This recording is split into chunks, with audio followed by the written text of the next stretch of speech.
Hi, everyone. I'm Dr. Lucas, and welcome to Toro Time Live. So this is episode 6. This is the very last episode. We had a last-minute cancellation, so today we were going to be doing pupusas.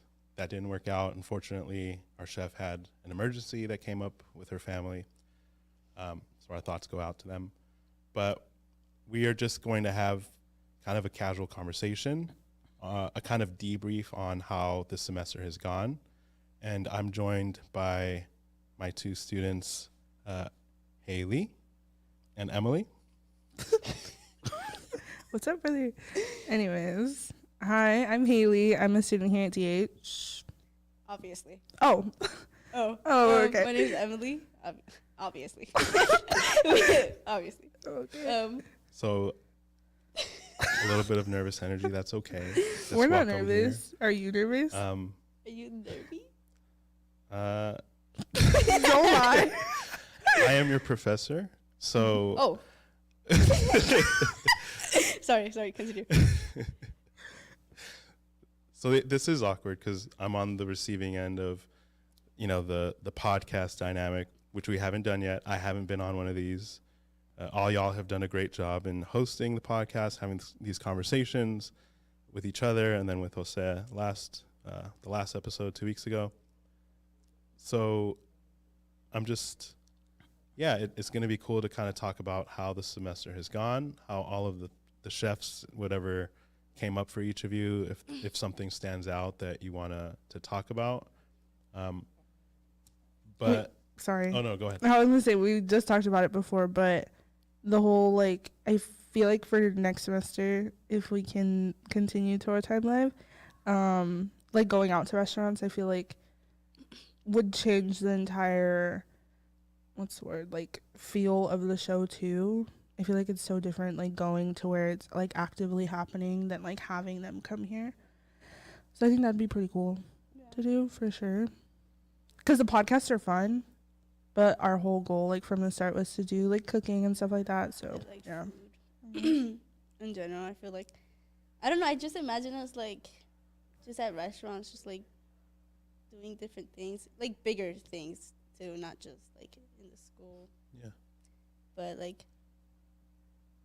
I feel like we wouldn't have been here if it wasn't for the whole, Lucha project and, doing such a great job. And you know that we did, though. No, Don't but, lie. I did grade it, and then I did approach each of you on doing this project. So to confirm to our audiences, yes, they did a really great job. check. And maybe we can put that on the YouTube channel so that other people can see the job. Because at this point, you've just been bragging about it, but You're maybe we can let the audience also. You're right, actually. We should do that. We should. Yeah. And now we have it on the record. I wasn't lying. I think every podcast episode, I was like, yeah, no, he said we did a good job. And now we have it on the record. No, yeah. Hey, Yeah. ain't that up? And What was your favorite part, though? He doesn't remember. the interview. Like when Delilah Doom, Okay. when she was on it, and then you broke it down. And then I think just that. So for the audiences, just so you can get kind of a primer, it starts off with, Gen Z humor. And so, we're anthropologists. And so I can't help but analyze these relationships through an anthropological lens. It's not my kind of humor because I'm a millennial. And I think our humor is just, it's not that it's that different. I just think we just grew up in a different generation where, we didn't have internet and then we suddenly did. And the kind of memes people were coming up with were way simpler, whereas you guys have this Brain rot. I guess brain rot, Yeah. which is something I've learned being an instructor here. But the thing was cool is that you used that in the beginning and then just dove into what the interview that you did. So hearing that audio is really cool. Then y'all edited it, and that's the thing, right?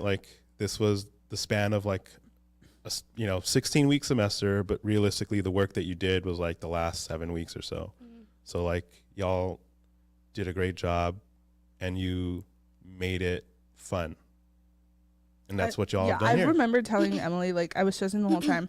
We have to, like, I want it to be funny, but also professional, because I feel like there's a line and we didn't cross it. I feel like we did a pretty good job at, like, combining funny with, like, keeping it entertaining but educational. Yeah, because there was plenty of memes in there. And we could have gone, like, a totally different direction with everything, but we went, like, in a professional way. Because to me, wrestling meant so much already, so I think I just didn't want to just play around with it. I actually wanted to speak on it, like, professionally. Also because, like, we're using people's, like, actual lives and jobs, so it's just, like, we have to do it the right way. So I just think that it was really fun. I think it's really funny. Like, I think it's really funny. It is really funny. Yeah. Mm-hmm. Everybody I showed it to said that it was funny, too. So, Yeah. Yeah. Like, and that's, I think, the thing that you said, right? Like, we have to take things seriously. Sorry. We have to take things seriously because, and it's not something that we're like compelled to do. We're not like making ourselves do it, but it's like when you talk to someone and they're telling you seriously something that's really important to them. And wrestling is perfect because people think that's goofy and not real, and some people are, you know, criticize it as like lowbrow humor and how could anyone even watch this? But then people dedicate their lives and careers to doing this really interesting performance and athleticism. And I think people who are quick to criticize it, and I think that extends to all culture. If we're quick to criticize it, then we lose what it's there for. Yeah. But that in itself, when people like, because I've been told multiple times that it's just like, oh, but everything is fake and everything is fake to you, though. But like, they actually put hours and hours of training to like be able to not hurt somebody, but make it look like they did type stuff. Yeah. And it's like, you're just mad they're more athletic than you. Let's be real. But it's like, that's someone's like day-to-day job. Like, they actually train so hard and they work so hard to be in that position. Like, why are you being so mean? And it looks easy. Like, when they do it, they make it look so like effortless. I'm like, oh, I could do that. No, I can't. No, who are we fooling? No, I can't. It's like, it's crazy to see. And then also how like some of them like are able to just completely change themselves to be the character they are, because it's like completely different from their like who they are as a person. Like, it's genuinely like a character. Like, it's not only acting, but they're doing all their own stunts and stuff like that. It's really cool. Yeah. I like it. It was fun. Yeah. So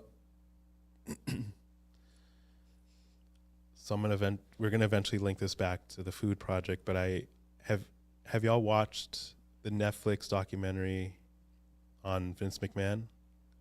I saw it, but like I didn't really like watch it. It's interesting because I feel like when I think about professional wrestling, because I grew up on it as well, watching it and practicing like dangerous wrestling moves with my brothers, and I thought of like the main stars, like, you know, Hulk Hogan and then Stone Cold and then The Rock as like the stars, right? They were the real wrestlers. But it's such a good documentary because it positions Vince McMahon as the wrestler. Like, the whole show, the whole business revolves around him and his experiences. And I feel like in watching it, I was like, yeah, that's true.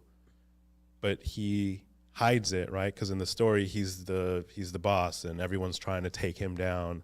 And that's like the story that happens all the time, is like management versus the workers. And I think that's, the documentary makes a compelling argument for how wrestling is very American culture, not only in its symbols, right? And whether it's waving the American flag and, you know, Hulk Hogan being this quote unquote quintessential like American hero. And then you could say the same thing with all these other people, but also like the messaging, right? So you have the symbols, but then also like the cultural messaging of like what kinds of stories are being told, and everyone can relate to hating their boss and wishing they could like beat up their boss, or, you know, whatever that is. And I can't help but think of it in the lens of like wrestling and the stories that wrestling wants to tell. They're also cultural. Like the stories that are used in American wrestling couldn't be translated to a different culture because you would have to draw on that culture's symbols. So that's where like culture and wrestling and art come together. What do y'all think? Haley? Thinking thoughts? Thinking thoughts for sure. I think Emily can answer this one first, actually. What do you think? No, yeah, agree. No, yeah, is so Californian. The no, yeah, that's such a California thing. oh, no, I do agree though. Like, well, I grew up watching mainly like after like I would see mainly like Triple H and like the Bella Twins type stuff, and like basically everything in like 20. I want to say like maybe 2015 down. So it was mainly like just like where like the girls would actually like be more into it and everything. So I saw more like love storylines and like cheating and all this stuff, and like John Cena and his wife and like getting proposed to and all that stuff.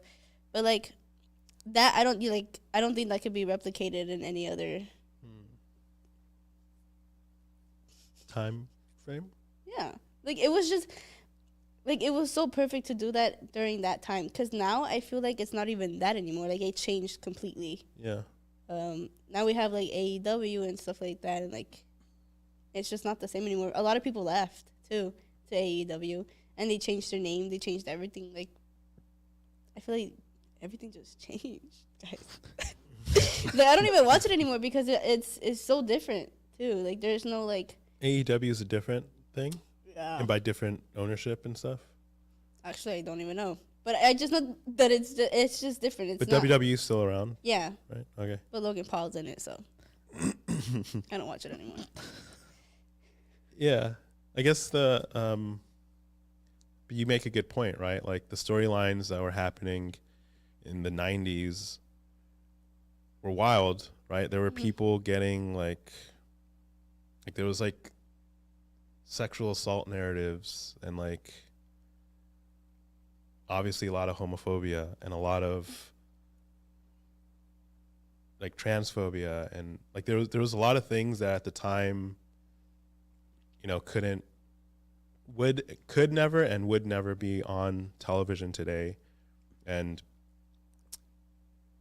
you know, there's a case for saying like what is culturally accepted, and I think what's culturally accepted in different eras is just going to be different, but there's also more or less tolerance of different identities that this like art form also like rides the wave of. So like I honestly, in a lot of ways, it's like when you look at the art that we're creating, that's also indicating different cultural changes that are happening in every decade, because 90s wrestling was really wild and inappropriate for today's standards.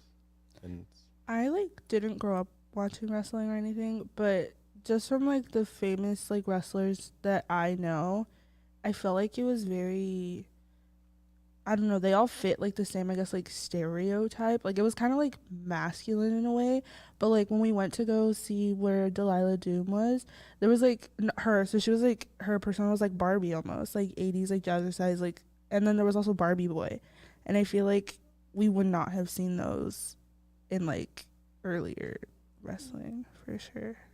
have y'all heard of Cassandro? So in Lucha Libre, so I guess yeah, there was like these, you know, effeminate men who would put on these characters, and the storylines always, like, it basically led into homophobia, like lent into it, saying like, you know, they would do all these things that the audience would be like horrified, like, oh, how could he do that? Like, that's so emasculine. But that was the point of the character. And Cassandro was the one that got the most famous. And I think he was like in the WWE for like a little bit, but in the Mexican wrestling circuits, he wasn't, I think still is pretty prominent. But yeah, these standards are changing, but also you have this interesting character archetype that leans into it. And that's the whole point, is that the other characters are going to be like grossed out that he did something. like my favorite wrestler, like my favorite thing is when like wrestlers make their culture kind of their entire like persona. Like for me, it's kind of just like Eddie, and then also why can I not think of his name? Wait, Who? Are you talking about Eddie Guerrero? yeah, no, but the other one, he's literally my favorite one, and I can't even think of his name. Rey Mysterio. There you go. Yeah. Yeah. There you go. I couldn't think of his name, guys. I'm so sorry, but like they're my favorite ones. I can't even say they're my favorite ones anymore. I literally forgot his name. Big fan for sure. Yeah. I just like them, you know.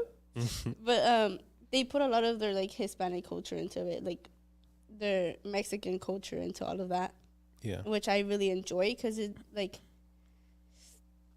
in a way it like heals something in me because it's like, oh, like we're being seen, you know. like I don't know, it's just I don't know, it just seems to, it makes me kind of cry sometimes, I'm not gonna lie, because it's just so nice to see somebody of your culture being seen, being up there, being big and proud of where they come from, because not a lot of people are. So, Sorry, I don't know where I was going with Did that. you just like side eye me? Oh no, no. I was like, oh, okay. So I think this is a good pivot to anthropology as a field, right? I'm the anthropology professor, so I got to bring it back to the discipline. So How about, can we just wrap it up? disrespectful. I'm just kidding.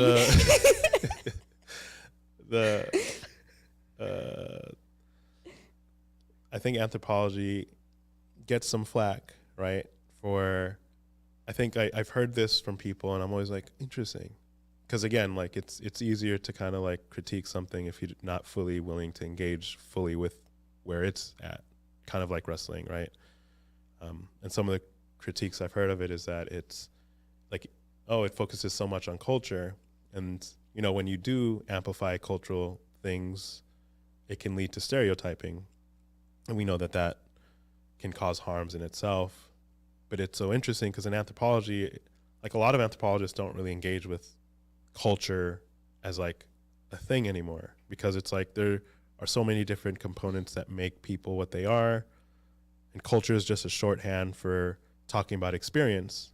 And the fact is, everyone has different experiences, and it's not only based on identity markers, but identity markers are also based on experiences. So like, just because I say that someone is like, you know, a queer black woman, the idea that I would know what their life entails is ridiculous, you know, because those stereotypes that we make about identities, they're derived from experience, but because they're not directly experienced, we can often be wrong if we make an assumption. So I guess talking about food and what like cultural and ethnic foods are, there is that threat of us potentially stereotyping in a project like this, because people are going to assume they know what it means to eat Mexican food or Garifuna food or Southern food. I want to know what y'all think about culture, food, and all this notion of stereotyping. It's a big question. Yeah. No, like the whole thing about like experiences, like you can't assume. Like I'm like trying to, it makes sense in my head, I'm just trying to like put it into words, but I know what I'm saying, guys. Give me a second. Give me a second. Let me collect my thoughts. It's just like I agree that you like stereotyping is crazy, and like assuming is literally insane. Because even though like say if me and Emily were twins, we could still react completely differently just because we've had our own separate experiences, even if we were literally like twins and looked the same and everything. And yeah, I don't know, like. No, I think that's a good point, because you know, they say that no two siblings grow up in the same family. You know, and honestly, that's huge. Like, we assume that because two people grew up in the same family, like they must have had similar experiences, but that's literally never true. So I think that's a good point. Yeah, I actually agree with that. Like, my brother and I were not that, like, far in age, but I feel like growing up when we were younger, I would do my best to, like, take everything and, like, protect him from things, which I agree with that. Even though we grew up together, two separate experiences. I think also me, like, I'm like the middle child out of 4 in my mom's family, and I can definitely agree and say that me and my sister, my older sister, we both definitely had like different experiences. For one, like hers was kind of very like, just painful, I would say, but mine was kind of just very easy. Even though there was kind of like moments here and there, mine was a lot easier than it was on her, and she kind of took in a lot too. And I think she did that for that exact same reason, to kind of protect the rest of us. And then she moved away and she left me. So you're mean. Come back, actually. No, but like I appreciate her 1,000%, because no matter what, she still grew from that, and like she's she's living life, living it easy. But yeah. Yeah. Yeah. I was the youngest in my family. It shows. 3 brothers and 1 sister. What'd you say? See, this is what I mean by Gen Z humor. I don't, you know. I said was it shows.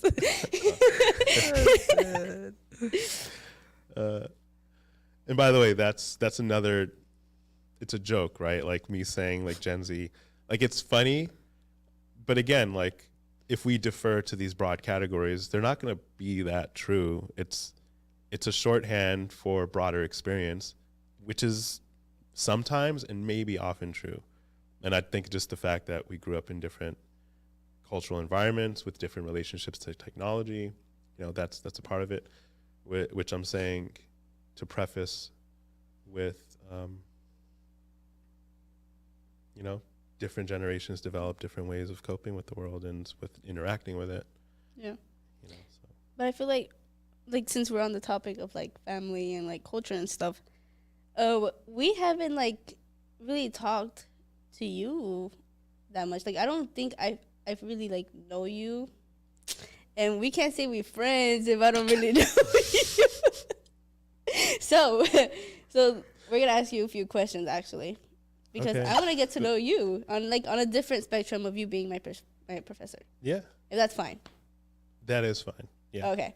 Ailey? I'm just kidding. So, like, where are you from? Where is your family from? I mean, that's a very broad question, so I'm going to answer it in like 3 different ways. My mom's family is from Guatemala. My dad's family is from Honduras. And honestly, like thinking about where they're from is an interesting question. Like my dad's from Honduras. You know, he born and raised there. My mom was born in Guatemala, but came to the U.S. when she was like, you know, really young, like 5 or 6. And she grew up in New Orleans with my grandma. And then when she moved here, she met my dad. And then, you know, they settled in South LA. I think originally in, South LA, and then, South Central LA, and then in Compton. So that's where I grew up. Yeah. It was Compton and Willowbrook area, next to Magic Johnson Park, Centennial, and so like West Compton area. But I went to school mostly in the beach cities, in El Segundo and Redondo Beach, because my mom didn't want to send us to a school in Compton because she believed, which it was the 90s, and she believed it was dangerous for young men of color to be going to school in Compton. And I mean, from the stories of the friends that we have and had at the time, it seemed true enough to us. But I think that's the other thing, is you always find your community even in hard places to grow up. So I don't doubt that we would have been fine to some extent, but I think I also grew up with tons of privilege because, you know, she worked hard to send us to schools that were so far, which, you know, had its own hardships because taking the bus home from Redondo Beach to Compton every day, you know, was time consuming. At the same time, it just meant that we had different things to contend with, and I don't necessarily think they were better or worse, but I'd think about the education and all the opportunities that came up with those networks that I built. And I think, you know, in anthropology, we talk about like social capital and cultural capital, just like being able to develop a way of interacting with different norms. And I think that's probably the core of what I benefited from, was being able to be savvy in environments that were both where we were living in Compton and where I was going to school in predominantly white neighborhoods. It's pretty cool though. Like, I would say I am a believer in like butterfly effect, and like maybe you wouldn't be here right now Yeah. as a professor if she didn't send you over there. Yeah, I think that's true. Like in a big way. I don't know where I would be, but because that's the thing, like who we are. Like, so this might be just beside the point, but you know, like when they say like, why are they taking their baby to Disneyland and they're only 2 years old? Like they're not gonna remember it. Yeah, screw that baby. yeah, get out the line. Actually, But experience forms who we are, even if we can't remember it. Mm-hmm. I feel like that's what's wild to think about is like, yeah, it's important to give your baby good experiences in the world, because even if they don't remember it, they'll always feel it for the rest of their lives. And that's, yeah, that butterfly effect. Like every decision to invest time and care and love in our families, it grows. yeah. But like both your parents, being like raised in Central America, like coming here, did they express a lot of their culture with you, or was this mainly just like, or did they get used to like this culture and like, get me? You get me? Yeah. Yeah, yeah. I think my dad definitely stuck more to his culture, and my mom more or less like integrated and assimilated a lot. And I think that has to do with the fact that she came to the US when she was so young. Yeah. So I think for her, this is what she knows way more than what she knows in Guatemala. Yeah. With that, like, what is one of your favorite things that your dad, like, expressed with you from his part of his culture? Like food or, like, music?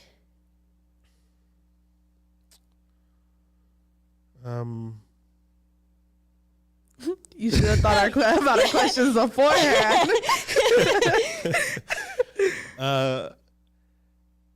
It's hard to say just because I don't think I've shared in my dad's culture very much. Mhm. So it feels like I can't really answer that because I don't really know his culture like that. Yeah. Yeah. No, I get that, though. I mean, I do and I don't, mainly because both of my parents kind of stuck to, like, the things that they were raised with. Like, my dad is just, like, just a crazy little Mexican. And my mom is also, like, Nicaraguense, so she's very, like, strong, like, very hard-headed because of all her, like, everything she kind of was raised on. It kind of just stuck with her. And I think she got here when she was, like, 15. So she was old enough to know, like, right and wrongs and everything. But I learned a lot of, like, my music from them, culture. Like, my mom, the one thing that my mom doesn't know how to cook her own culture food. Like, she knows a lot of Mexican food, but she won't be able to cook, like, her own cultural food. And that's one thing that I feel like kind of sucks because I would want to try it. But I was kind of raised on, like, a lot of Mexican culture. Yeah. Which I enjoy, though, because I have a lot of good music taste and, like, Mm-hmm. like, I love watching, like, old black and white movies, but they have to be in Spanish. Like, the whole, like, the cowboys and stuff like that. Mm-hmm. That is what I love. Yeah. Period. I don't think I've ever seen a black and white movie. Oh, actually, I watched King Kong, the black and white ones. I fell asleep halfway through it.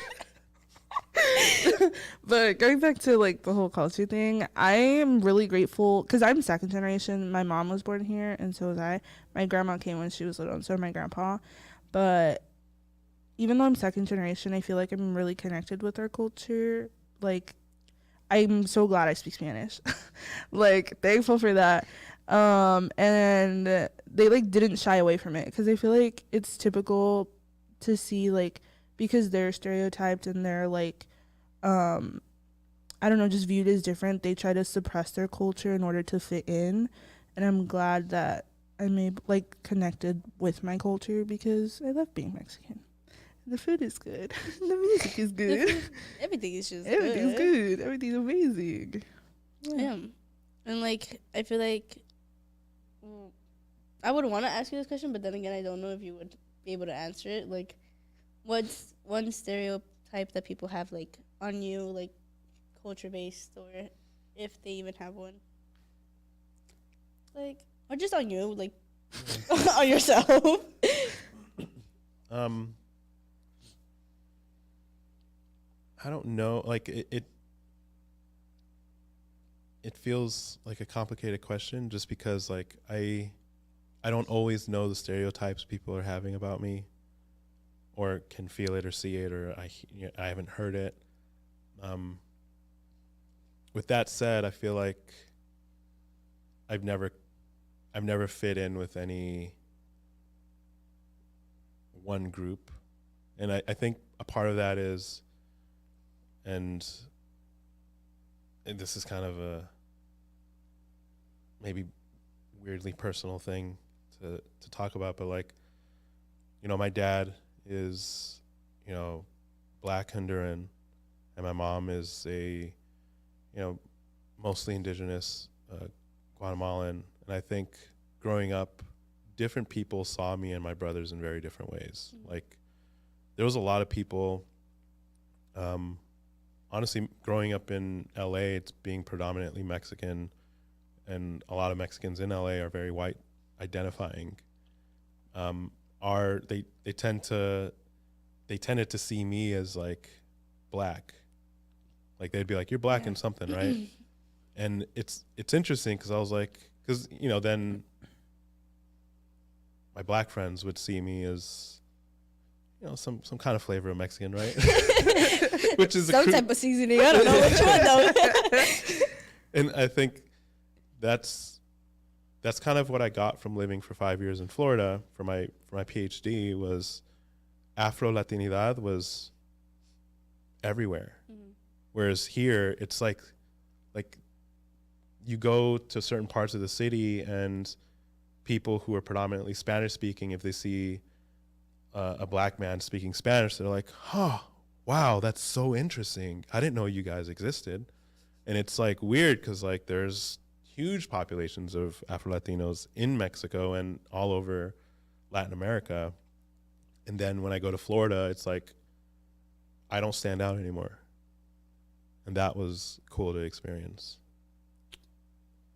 Did you always want to be a professor? Like you knew, yeah, I'm going to get my PhD, I'm going to go teach. I knew that in my senior year of undergrad. I knew that I wanted to get a PhD. I knew I wanted to go into teaching. I was like, I'll get there eventually. So I think at that point, yeah. Because when I first entered undergrad, I didn't know what I wanted to do. I just know that like I took this anthropology class with Dr. Moore, who's now retired as of last semester, which is cool to be a colleague with someone who like was my first anthropology course. I took it with him, and I knew like, okay, I'm going to declare anthropology. This was like my first semester here because I did come to Dominguez Hills from undergrad, and I was like, okay, even though I got a C in his class, I was like, I'm gonna take anthropology as my major. And then I took, you know, another year and a half of all my GEs, and then I declared it. Then I took more classes, and then I fell even more in love with it. So I think by then I was like, yeah, I'm gonna do this as a career one day. I'm gonna get there. I don't know how, but it'll happen. What exactly? I don't know if you remember or no. Like, what was it about anthropology that made you be like, yeah, I like this? It just seems so all encompassing. So the class I took with them was Ancient Civilizations, which, as you can imagine, focuses on ancient civilizations. But it felt like that blend of culture and history was really cool and something that I wasn't used to engaging with. And, you know, that was from an archaeology perspective. And now I'm more of a cultural anthropologist, medical anthropologist. And now it just feels like I take that and see it everywhere. Like everything that we engage in has a cultural history, even if it feels like it doesn't. Like that couch, like Oh. so I hate modern aesthetics because they're so minimalist, and minimalism has its place, but I feel like IKEA furniture, and I don't know that they got this at IKEA. I don't think they did, but maybe. Why are we bashing IKEA now? But it doesn't lean into anything. Like, it's so inoffensive because it wants to cater to everybody. So IKEA furniture is like a 5 out of 10, but it's always going to be a 5 out of 10. It's never going to be less. It's never going to be more. And It's I mid. think, It's mid. yeah, It's not eating. Is that what you're saying? yeah. It's Yeah. cooked. It's cooked. It's Yeah, chat. Just L's all around. I think we're done actually. I think we are. I think we went over the time. No, a I little do have bit. one last thing to say though. What you said about with like Dr. Morel and how he like made like an impact on you.